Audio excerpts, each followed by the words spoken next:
Zaho irahy amin'ireo toerana izay hitantsika eo amin'ny soratra masina izay tena mahafinaritra amin'ity toerana ity ny eo amin'ny Filipiana 7 diny 7 ka 7. Ary Paoly nanomboka nilaza hoe eny tokoa mba ho fantatro izy. Tsy hoe halala mikasikazy fa halala azy. Ary ny mba ho lasa mivoatra lalina ary akaiky koa amin'ny fahafantarana azy. Dia mitoy amin'izany foana izy ary tena soratra masina lava mihitsy izany amin'ny dikateny hafa izy hoe mba hahatonga hahafantatra ny hery ny fitsanganana tamin'ny maty izay manangana hiala ao amin'ny maty na dia mbola mitoetra amin'ny tena ihany aza. Tena sombo mahafinaritra ao amin'ilay teny izay satria hoy Paoly hoe jereo fantatro izay hitako toerana hoe ninona manodidina eo dia afaka miaina amin'izany hery ny fitsanganana maty izany izay joroako ara-tsaina amin'ny fihetsem-po hijoro eo ambonin'izany mba hitohizako mankafy ny fandehanako na dia mety izy faneriterena aza ny trangan-javatra eo amin'ny fiainako. Ary avy eo ny andiny manaraka ataoko fa raha tia mamaky ny andiny manaraka dia mila mijery ny Filipiana fa tsy petera. Ny andiny manaraka milaza hoe raha mba misy ahatratrarako fitsanganana amin'ny maty moraly sy ara-panahy izay manandratra hiala ao amin'ny maty na dia mbola ao amin'ny tena azy tsy toy ny efa nazo sady ao izy tsy mbola tonga tsy mbola eo aloha tsy mahamenatra milaza fa mbola tsy tonga ianao aloha na koa efa lasa tena tanteraka fa izaho ahoana fa miezaka mba hiazona fahalalahana sy hametena rery dia tahaka ny Kristy Jesosy ilay Mesia izay miazona sy nanao ahy ho azy.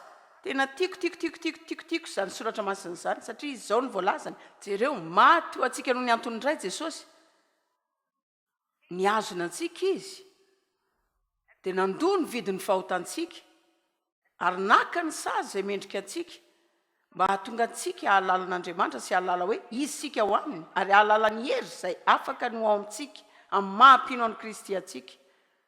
Dia hoy Paoly hoe fantatro ny azonana izany zavatra izany fa Kristy Jesosy maty ho ahy sy hiazona ihany koa. Hitanareo ve ny filazany azy tena fantatro izay hahatonga arak'izay ilain'Andriamanitra ananako izay tian'Andriamanitra ananako ary anao izay tian'Andriamanitra ataoko aho. Aza mianana fotsiny amin'izay eo afovoan'ny toerana roa izany. Tsy hoe izay angamba ny olana voalohany izy teo aminao nefa ihany koa tsy tena hoe miaina marina ny fandresena ianao. Laza hoe hiezaka. Tokony lazainareo mandresy lahatra koa izany.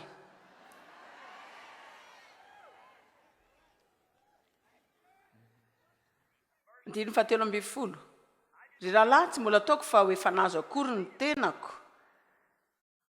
Tsara izany fa ny zavatra tokana ataoko ny anotanjoko tokana fa ny riako tokana ny anotratrariko manadino izay zavatra aoriana fa miezaka anatratra izay zavatra eo aloha miezaka ho any amin'ny eo aloha.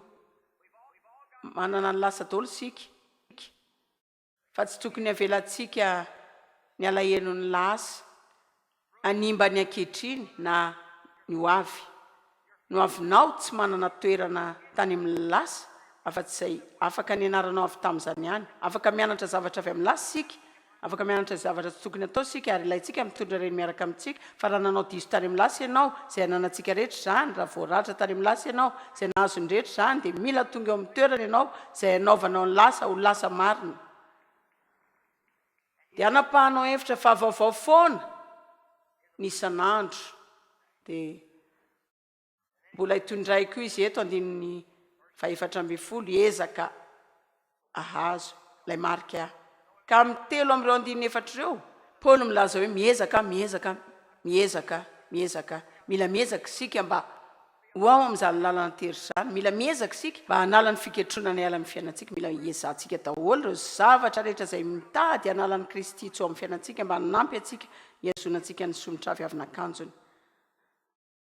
Ary miezaka angety zavatra tsy izany akory tsy hoe oleretsy za angety tsy tonga aty mba halala ny asarotry ny fiainany ny atongavako aty dia mba hitenenana hoe ahoana ny hanamorana ny fiainana amin'izao ka ny fomba hanamorana zavatra dia rehefa ianao miezaka manohitra ny olana eo aminao izay avy eo ianao mivoaka miaraka amin'ny fahafahana vaovao. Izay ny fomba mahatsotra ny fiainana.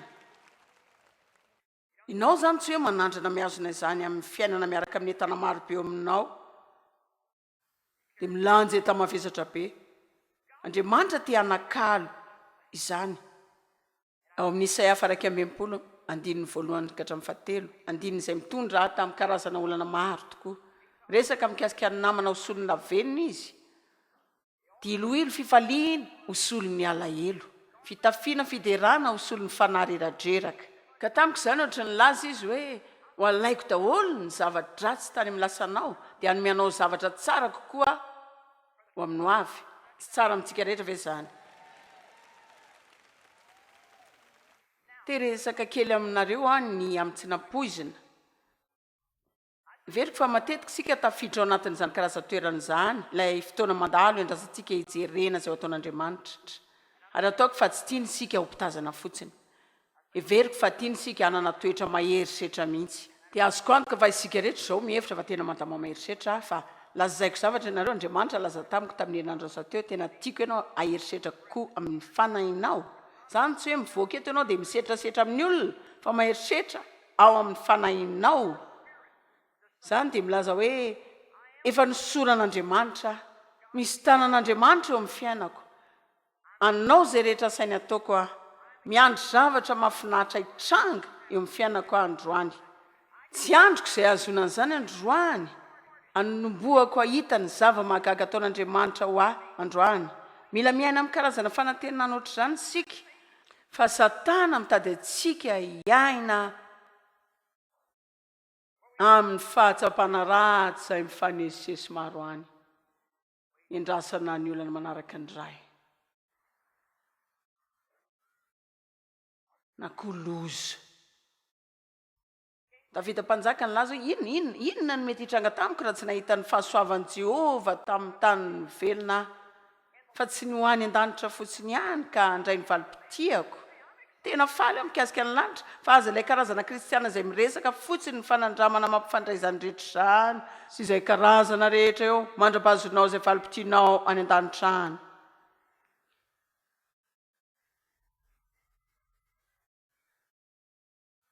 Fa raha zany fotsiny ihany zany raha vata amin'ny vaovao ianao tonga dia nisolon'Andriamanitra teto.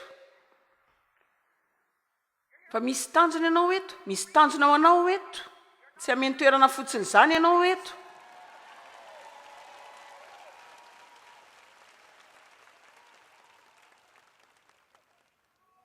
Hitanareo ny olona rehetra eo amin'ny fiainany mandalo fahafatesana.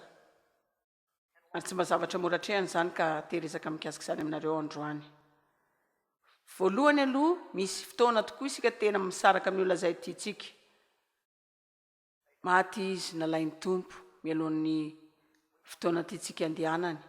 Ary tena zavatra sarotra hatrehana tokoa izany, tena nandalo izany rehetra izany araka tamin'ny karazana namako akaiky izay tena sarotra tokoa. Ary mety izany mihitsy aza ny karazana fisarahana izay nosetrainao. Ka ilantsika aloha izay karazana iray izay ary te ilaza aho fa raha izay nitranga taminao na izay olona mijery tele izao. Tsy tena nandalo tanteraka izany fahatsapana izany aho fa haiko fa tena zavatra mampatahotra izany. Na dia izany aza ao anatin'izany dia ho avy ny fotoana izay tsy maintsy andraisanao fanapa-kevitra fa andeha androso ihany ianao ka hankalaza ny fiainana izay navelanao ary atoky an'Andriamanitra. Ny amin'izany zava-matahotra izany izay tsy takatra ao fotsiny hoe nahoana. Lazaiko zavatra nareo ny fatokinan'Andriamanitra ny zavatra tsara indrindra izay hitako tamin'izany. Fatokinan'Andriamanitra no tombony lehibe ananantsika amin'ny mampino antsika. Mahafinaritra mihitsy izany hoe tsy mila matakatra ny zavatra rehetra izany. Mba marina ohatra ny ahoana re. Zany tsy mila manakatra ny zavatra rehetra sy tsy mila manana antony foana izany. Mila mahazo aina amin'ny tsy fahalalana sika. Tsy haiko aloha Tsy haiko aloha fa faly aho.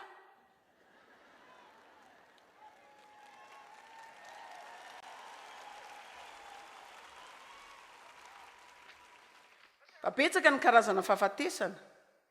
Ny tsy fahafana rehetra izao fahafatesana. Fankatiavana tsy tanteraka. Asa tsy mandeha araka ny izy. Ny rejima tsy nety ny asa.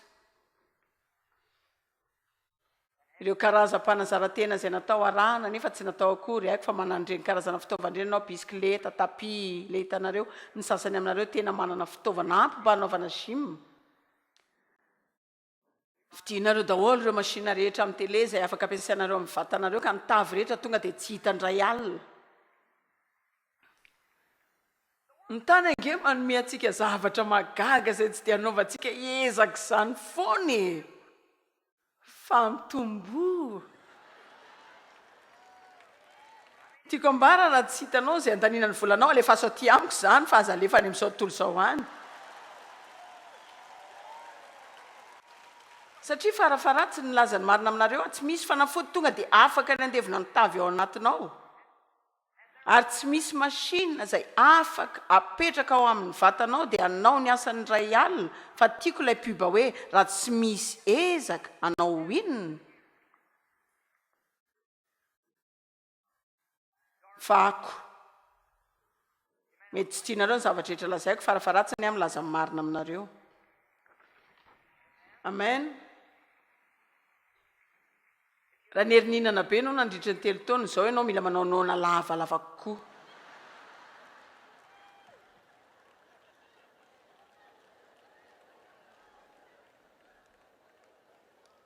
raha mandany vola betsaka ianao ka mampiasa trosa betsaka amin'ny carte de crédit dia mila tsy mividy zavatra mandritra ny fotoana elaela mba elanao amin'ny trosa Joyce tena tiako raha miova resaka hafa ianao zao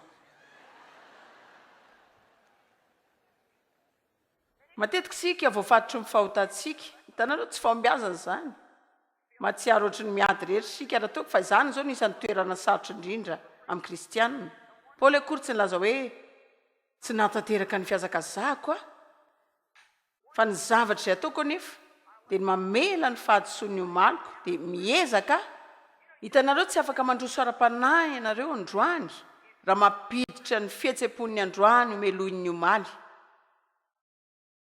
amen maro aminareo zao ny sahirana ary andriamanitra maniraka eto mba hanafaka anareo tena sahirana amin'ny zavatra rainy nandritry ny fotoana ela ianareo oritry misaona ny amin'ny zavatra izay tsy nahafahanao nanao ninina taloha fa lazaiko zavatra ianareo mbola misy fiainana be da be ho anareo raha tsy nanan-javatra no manao anao andriamanitra dia tsy mba ho teto nareo ka rehefa vitany azy dia lasa sika ka raha mbola eto ianao ka mbola velonaina andriamanitra manana tanjona ho anao dia misy zavatra ho ataonao ary ilainy koa ianao manatanteraka ny anjary izay ataonao ianao ary zava-dehibe zany maro izany ataoko fa raha malahelo ela loatra ianao dia lasa matezitra anao zany ataoko fa ny alahelo lasa fatezerana ianareo ve hoe nahoana satria isika tsy niforonona ho amin'ny alahelo fa atao hifaly sika ny baiboly tsy nilaza hoe ny alahelo ny devolo no hanome anareo hery fa hoy izy hoe ny fifaliany tompo no herinareo nahoana ary zany no alahelo no hampatezitra atsika satria tsy rariny zany satria tsy zany ny fomba tokony ho izy fa tena fantatsika marina ao anatintsika ao fa tokony hifaly sika ny amin'ny androntsika ary izay rehetra tsy tokony olana foana any ka manomboka tezitra sika satria le fiainana mikorotana be dia inona mitranga rehefa lasa tezitra ianao manomboka mamety tsin'olo-kafa ianao dia malahelo ianao tezitra dia sarotra iaraha-monina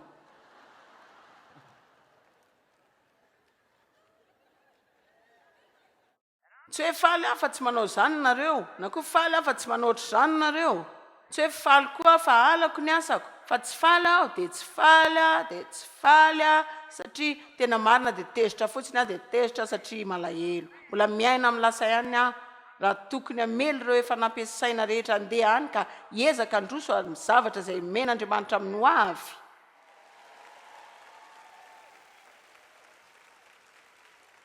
dia ahoana raha nanandrana zavatra folo ianao ka tsy afaka fa tsy mbola resy ianao raha tsy mijanona tsy manandrantsony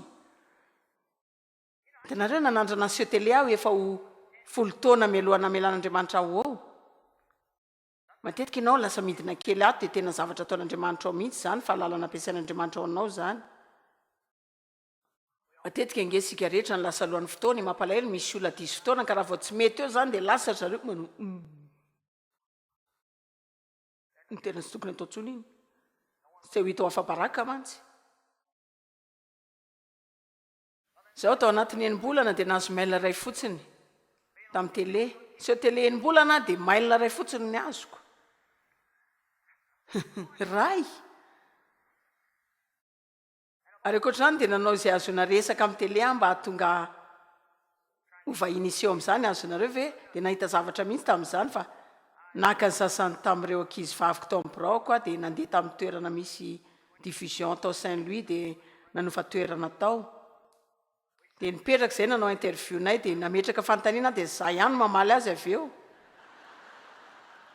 Fa tsy hipetraka fotsiny eo zareo hijery foana ary koa za daholo zany mametraka fanontaniana dia za daholo ihany mameno valiny. Ao anariny tsy mampety izany fa tsy izay ny zavatra nilain'Andriamanitra ataoko. Izay tsy midika fa hiala ka tamin'ny manaraka rehefa tena natsapa fa niteny taminay Andriamanitra za tsy nilaza hoe Andriamanitra tsy hanao izany intsony efa nanao izany amin'ny folo taona lasa dia ianao nalala ny olana tamin'izany. Tsy maninona na dia tsy mahomby azy ianao. Enareo ve hoy tsy maninona na tsy mahomby azy ianao. Hitanareo ny savony voara zao tsy nety mihitsy taloha. Mba hainareo ve zany? Tsy teny izay loatra ny nandrandraindry zareo atao. Tsy nisy nampoizano azo amidy dia zao ilay izy lasa magaga. Savony bara izay mitsingevana zao atapitrisany maro lavitrisany vidy izany.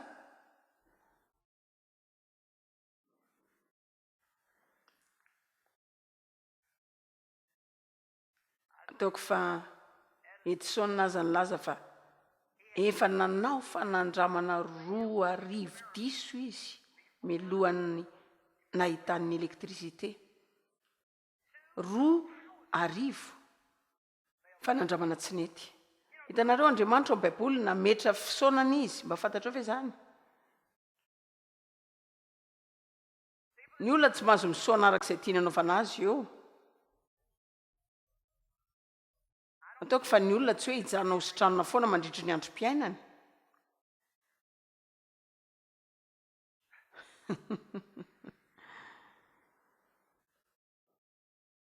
Misy olona zao 70 taona dia mbola sitranona foana ny amin'ny zavatra nitranga tamin'izy ireo 3 taona. Fantatro fa Andriamanitra tsy aingana foana matetika fa izy koa tsy hoe tara akory. Ataoko fa mba mihetsika aingakaingana ihany izy aloha e.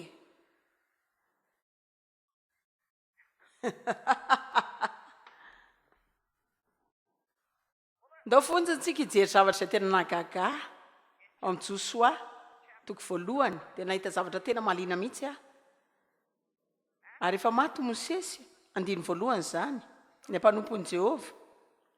Hoy Jehova tamin'ny Josoa mpanompon'ny Mosesy. Josoa zany ilay olona nanompo an'i Mosesy niaraka tamin'ny foana izy. Ary Andriamanitra niteny tamin'ny Josoa efa maty Mosesy mpanompoko. Tena toerana ratsy mihitsy zany efa fantany dia miloha zany.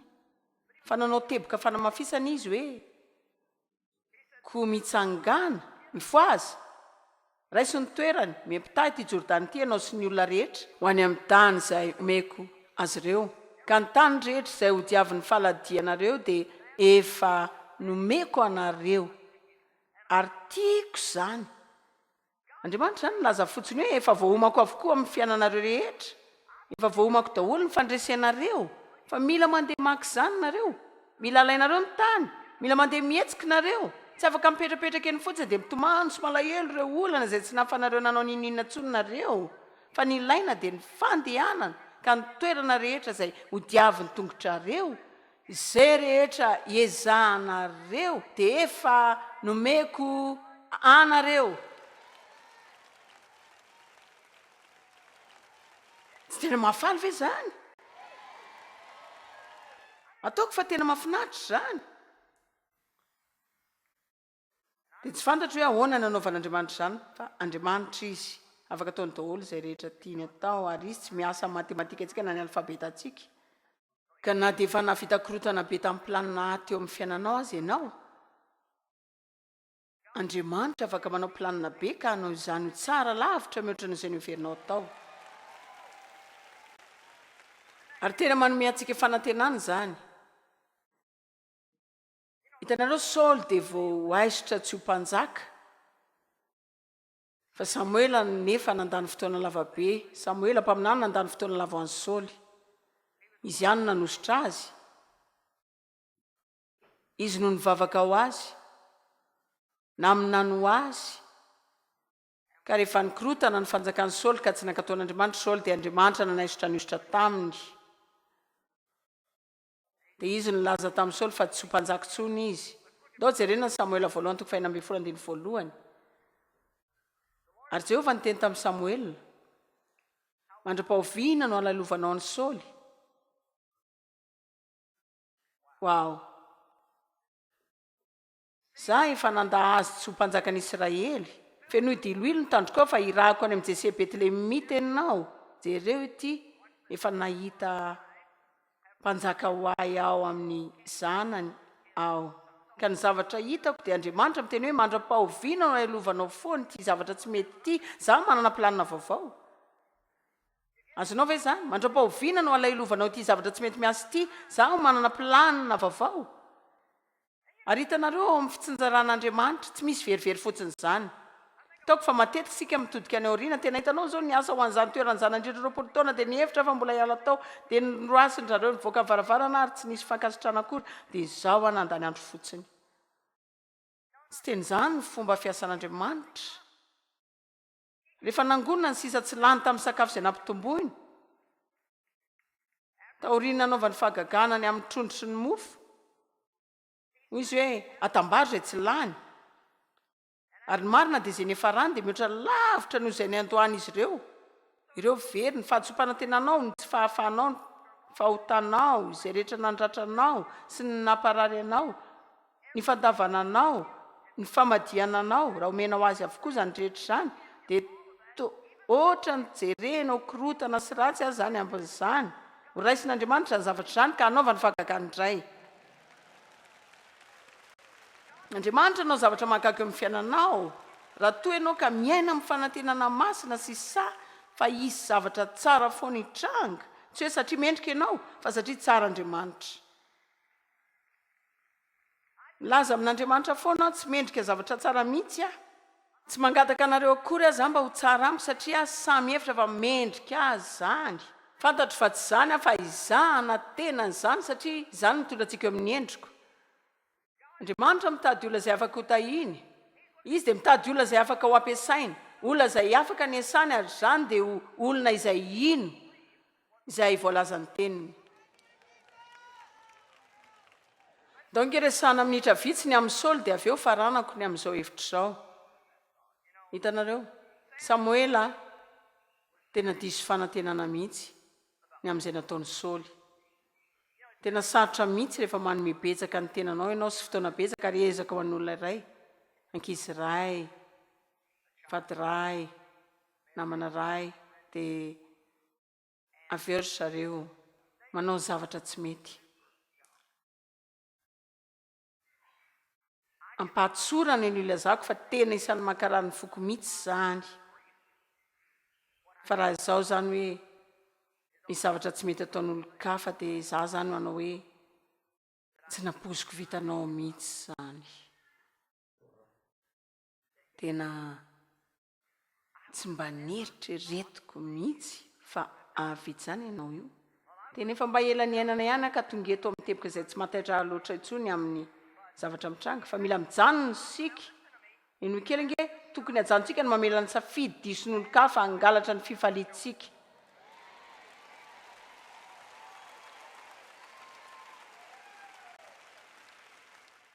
Ka raha mbola tezitra amin'ny safidy ratsy izay nataon'olon-kafa ianao izay tianao sy karakarainao, fantatro fa mety tsy mora izany fa za koa tsy milaza fa tsy mila mihetsi-po ianao fa tsy hanampy azy ireo mihitsy ianao raha toka malahelo foana. Alahelo foana, tsy maintsy tezitra ianao. Dia tezitra ianao dia hanome tsiny. Mino aho fa Andriamanitra ny fahazavana ho an'ny aizina amin'ity alina ity. Vavaka ho azy ianao. dia ohatra ho azy ireo ianao rehefa miaraka aminy dia tsy alan-daharana ny amin'ny zareo ianao fa tsy avelanao ny safidy ratsy ny animba ny fiainanao. Mianao avy ianareo androany tsy avelanao animba ny fiainanao ny safidy ratsiny